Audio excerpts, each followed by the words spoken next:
Hello students, welcome back. आज हम देखने वाले हैं बोर मॉडल के इंपॉर्टेंट फॉर्मूले। लास्ट वीडियो में हमने पढ़ा था बोर मॉडल, उसके जो पॉस्टुलेट्स थे, उसके जो ड्रॉबैक्स थे, वो क्यों असफल रहा और उसके जो सक्सेस था, वो सफलता उसकी क्या थी, वो पढ़ा था। इस वीडियो में हम बोर मॉडल को आगे ले जाएंगे, क्योंकि बोर ने बहुत सारी ऐसी चीजें बताई थी, जैसे कि इलेक्ट्रॉन्स पर्टिकुलर रेडियस के अंदर ही, स्टेशनरी ऑर्बिट्स के अंदर ही रिवॉल्व करते हैं।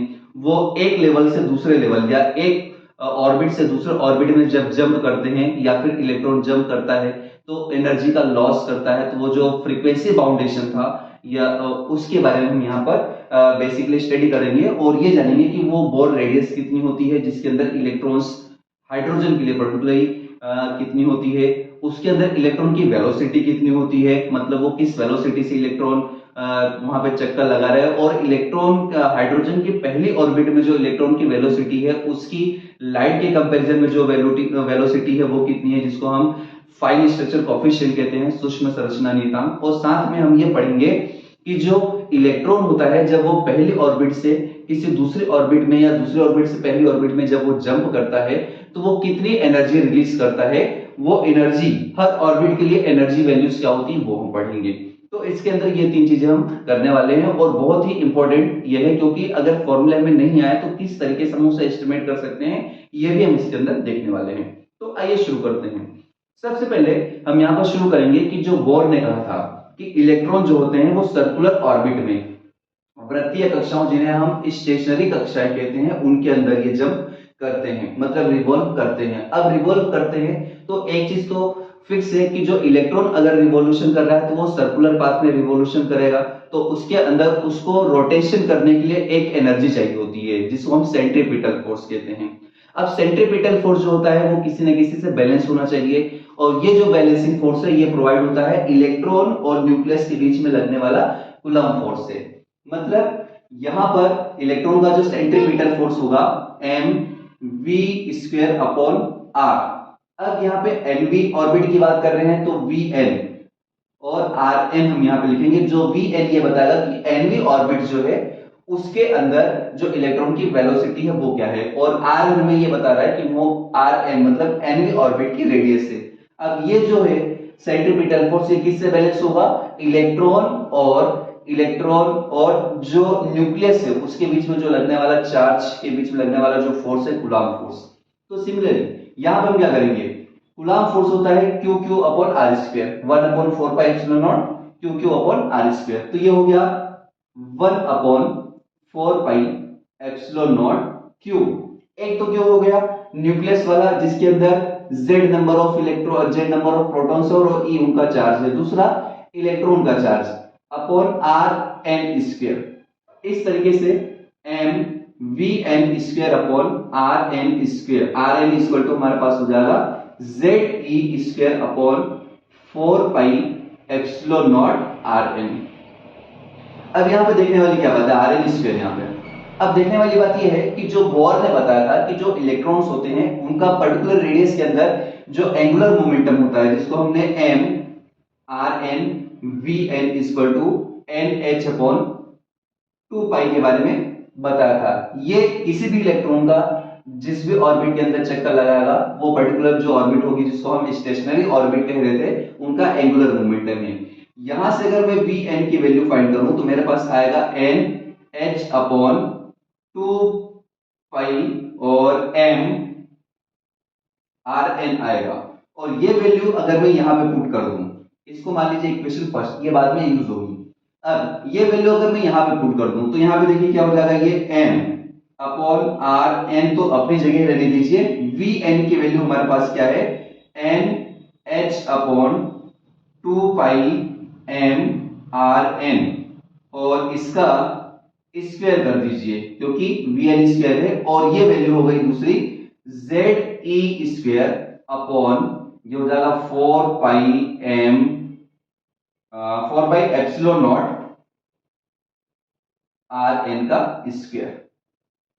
अब हमें क्या करना है, रेडियस को फाइंड आउट करना है। यहां पे देखिए, यहां पे हम क्या करेंगे, ये हो जाएगा M N square H square यहाँ पे आर एन का स्क्वायर है और ये आर एन है, तो क्या हो जाएगा, यहाँ पे पहले इसको अंदर वाला सॉल्व कर लेते हैं, तो ये हो जाएगा 4 pi M square R N की power cube is equal to Z E square upon 4 pi epsilon naught R N square.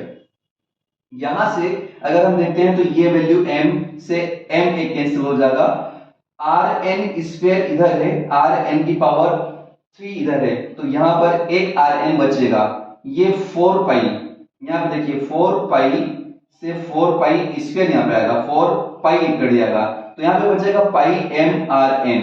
और अगर हम आर एन की वैल्यू फाइंड आउट करें यहीं से, क्योंकि आर एन को अगर हम वहां पे भेज देंगे तो जेड ई स्क्वायर नीचे आ जाएगा, और यहां पे देखिए क्या बचेगा, ऊपर बचेगा एन स्क्वायर एच स्क्वायर, क्योंकि आर एन यहां पे भेज दें तो यहां पे बचेगा एन स्क्वायर एच स्क्वायर, और ये एप्सिलॉन नॉट, ये एप्सिलॉन नॉट इधर आ जाएगा, और यहां पे बचेगा आपका नीचे पाई एम, ये बचेगा पाई एम जेड ई स्क्वायर। तो ये जो होता है ये एनवी क्लास की रेडियस होती है, एनवी ऑर्बिट जो होती है इलेक्ट्रॉन की, उसकी जो रेडियस होती है। अब बेसिकली जो बोर मॉडल है वो हाइड्रोजन एटम के लिए है, तो उसके लिए Z की वैल्यू 1 होगी, क्योंकि Z यहाँ पे है एटॉमिक नंबर, और यहाँ पे N ऑर्बिट की वैल्यू जो होगी वो भी क्या होगी, 1 होगी। इस हिसाब से हमारे पास Rn की वैल्यू जो आती है, क्योंकि एप्सिलॉन नॉट Hn जो है इसकी वैल्यू अगर हम फाइंड आउट करें तो यहाँ पे N जो होता है हाइड्रोजन एटम के लिए 1 होता है, जो मैंने आपको बताया, और जो Z होता है वो भी हाइड्रोजन एटम के लिए 1 होता है। E इलेक्ट्रॉनिक चार्ज है, पाई और m कांस्टेंट वैल्यू होते हैं, H भी क्या होता है यहाँ पर आपने प्लांक कांस्टेंट पढ़ा होगा, और एप्सिलॉन नॉट, इन सभी की वैल्यू क्या होती है, फिक्स होती है। और Rn की वैल्यू अगर हम फाइंड आउट करेंगे कि पहले रेडियस के अंदर इलेक्ट्रॉन की जो मतलब वैल्यू होती है वो कितनी होती है, तो यहाँ पे 0.529 एंगस्ट्रॉम के आसपास आती है, जिससे हम जनरली 0.53 एंगस्ट्रॉम कह देते हैं।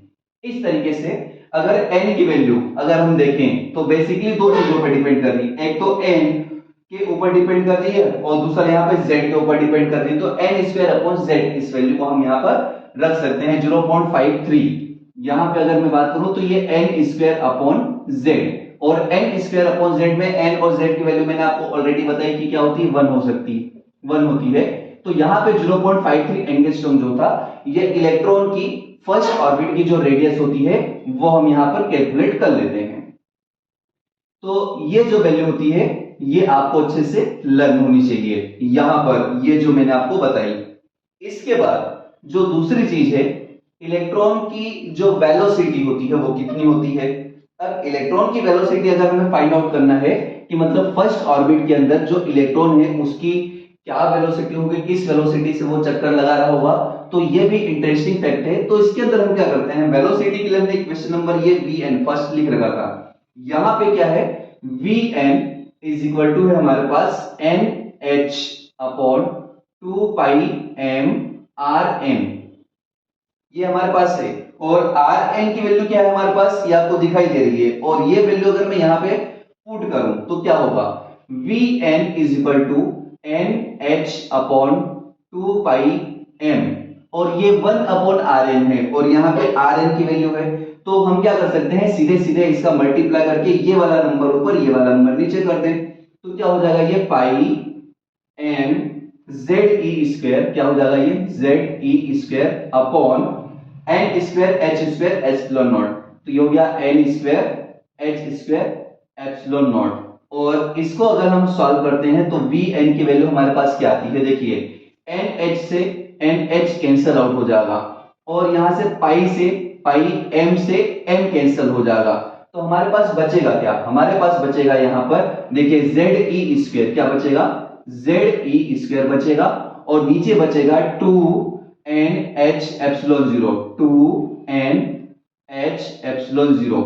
तो ये जो होती है रेडियस होती है फर्स्ट रेडियस के अंदर इलेक्ट्रॉन की जो वेलोसिटी होगी। अब इसके अंदर भी क्या होगा, बहुत सारी चीजें कांस्टेंट है, लेकिन z और n की वैल्यू क्या है यहाँ पर जो है वेरी हो सकती है। तो Vn की वैल्यू बाकी सारी वैल्यूज अगर हम यहाँ पर E की जो चार्ज होता है, यहाँ पर एप्सिलॉन नॉट, यहाँ पर H की वैल्यू 2 की वैल्यू अगर हम फिक्स कर दें तो हमारे पास जो वैल्यू आती है वो क्या आती है, वो आती है 2.186 और z upon n into 10 actually into 10 power of क्या होती है यहाँ पर 6 और n अपॉन सॉरी यहाँ पे क्या है z अपॉन n हो जाएगा, ये z अपॉन n हो जाता है।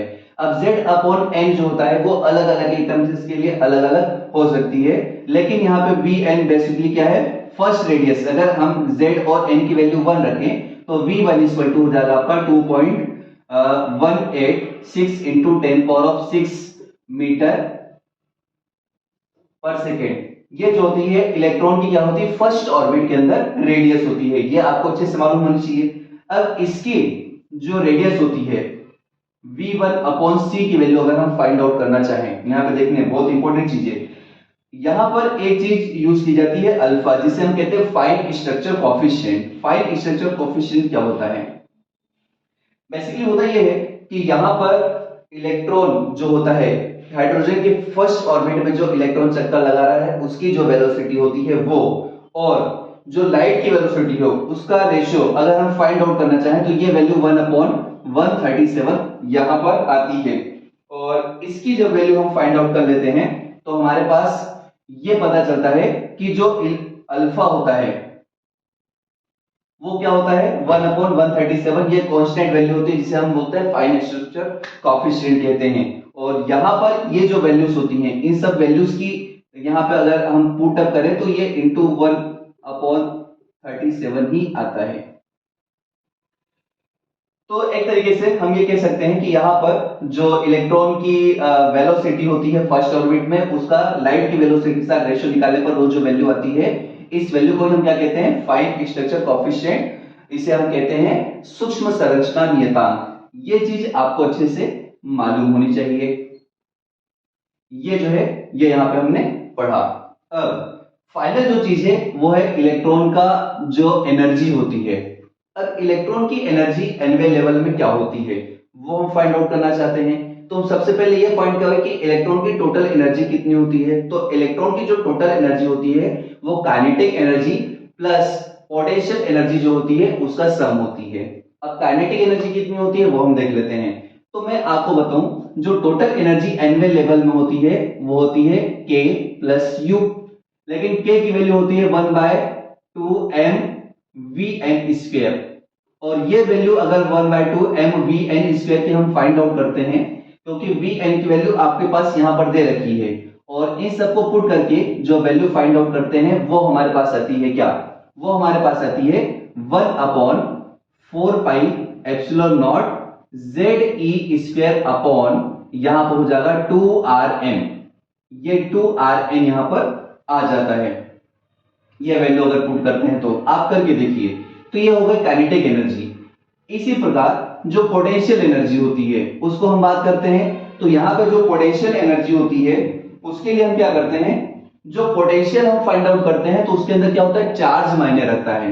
तो यहां पर फॉर्मूला वही रहेगा 1/4 पाई एप्सिलॉन नॉट, ये हो जाएगा ZE square, ZE minus E upon 2Rn का स्क्वायर, 2Rn का यहां पर स्क्वायर हो जाएगा। तो ये जो चीज होती है 2Rn, एक्चुअली 2Rn ही आएगा, है ना। अब इन दोनों को अगर ऐड कर दिया जाए, मतलब यहां पर K प्लस U अगर हमारे पास कर दिया जाए तो हमारे पास जो वैल्यू आती है वो हम देख लेते हैं। यहां पर 2Rn नहीं आएगा क्योंकि Z और E के बीच की जो डिस्टेंस होती है वो क्या होती है, सिर्फ Rn होती है। ये हमने सिंपली पोटेंशियल जो कूलम्ब्स लॉ होता है वो हमने लगाया है। अब क्या होता है, दोनों को ऐड कर दीजिए तो En equal to K plus U करने पर क्या आएगा, सबसे पहले हम K लिखते हैं 1/4 पाई एप्सिलॉन नॉट, और कॉमन जो चीजें हैं ZE square upon 2Rn minus ZE square, क्योंकि ये माइनस है तो यहां पे क्या होगा, ZE स्क्वायर माइनस का हो जाएगा, ZE स्क्वायर अपॉन Rn। ये अगर हमने फाइंड आउट कर लिया तो हमारे पास En जो होता है, En की वैल्यू आ जाती है 1/4 पाई epsilon not ZE square upon 2Rn आ जाता है हमारे पास। और ये भी वैल्यू जाएगी वो माइनस में आएगी, क्योंकि यहाँ पे Rn में से 2 Rn माइनस कर रहे हैं, तो 1/2 Rn माइनस का ही बचेगा। और इस तरीके से हमारे पास जो एनर्जी आती है वो नेगेटिव एनर्जी आ जाती है। और यहां पर अगर इन सभी की वैल्यू हम पुट अप करें, इन सब की E की वैल्यू हम पुट कर दें 1/4 पाई एप्सिलॉन नॉट, 2 की वैल्यू 1/2 जो है वो ऑलरेडी है, तो हमारे पास यहाँ पे En जो n is equal to 1 orbit के लिए अगर हम बात करें तो E1 की जो वैल्यू होती है हमारे यहाँ पे कैलकुलेट करने पे जो आती है वो ये है कि ये हो जाएगा -13.6 n स्क्वायर, सॉरी यहाँ पे क्या होगा, ये हो जाएगा 30 इलेक्ट्रॉन वोल्ट आ जाएगा। कितना आ जाएगा 30.6 माइनस 13.6 इलेक्ट्रॉन वोल्ट आपकी वैल्यू आ जाती है। और इस तरीके से हम क्या कर सकते हैं, यहाँ पर जो फर्स्ट ऑर्बिट है मतलब n की वैल्यू 1 2 3 4 जो है ये अगर हम पुट अप कर दें तो हमारे पास अलग अलग ऑर्बिट के अंदर जो एनर्जी होती है, मतलब जैसे फर्स्ट ऑर्बिट की एनर्जी इतनी होती है, सेकेंड ऑर्बिट में अगर मैं E2 की वैल्यू फाइंड करूं तो E2 की वैल्यू -3.4 इलेक्ट्रॉन वोल्ट आती है। तो 3.4 मतलब E2 से अगर E1 में जाएगा तो 3.4 माइनस 30.4 मतलब यहाँ पे 10.2 जो इन दोनों का जो डिफरेंस होगा E2 माइनस E1 का जो डिफरेंस होगा वो कितना होगा 10 इलेक्ट्रॉन 10.2 एक्चुअली क्या आएगा 10.2 इलेक्ट्रॉन वोल्ट एनर्जी आ जाती है। मतलब पहले ऑर्बिट से दूसरे ऑर्बिट में जाने के लिए इलेक्ट्रॉन को 10.2 इलेक्ट्रॉन वोल्ट की क्या होती है एनर्जी की जरूरत पड़ती है। और इस तरीके से यहाँ पर जो अलग अलग ऑर्बिट के अंदर जो वैल्यूज होती हैं E1 E2 E3 E4 हम कैलकुलेट कर सकते हैं। और यहाँ पे 13.6 अपॉन n स्क्वायर आता है nवे ऑर्बिट के लिए n इक्वल टू 1 के लिए, है ना, n स्क्वायर अगर 1 की बात करें 30.6 1 के लिए अगर हम करेंगे तो n की वैल्यू 1 हो जाएगी। तो ये जो पूरा है बोर मॉडल ने बताया कि किस तरीके से इलेक्ट्रॉन की जो वेलोसिटी होती है, जो रेडियस होती है फर्स्ट इलेक्ट्रॉन की, और अलग अलग जो ऑर्बिट्स होती है उनकी जो एनर्जी लेवल होता है वो कितना होता है ये बताया था। तो बहुत ही इंपॉर्टेंट चीज थी, इसके द्वारा ही आगे के बहुत सारे जो मॉडल है उसको हम आगे समझा पाए। और स्पेशली जो हाइड्रोजन एटम उसके जो स्पेक्ट्रम थे वो इसके द्वारा समझा दिए गए। और हाइड्रोजन एटम में भी वो एटम्स जो जनरली हाइड्रोजन लाइक थे, मतलब जैसे He की बात करो हीलियम की, तो हीलियम प्लस मतलब एक इलेक्ट्रॉन निकल जाए तो He प्लस बचेगा एक इलेक्ट्रॉन, तो ऐसे टाइप जो एटम है Li2 प्लस या Be3 प्लस जो थे इनको आसानी से समझा जा सका। तो अगर ये वीडियो आपको अच्छा लगा हो तो इस वीडियो को लाइक कर दीजिए। अगले वीडियो तक के लिए जय हिंद।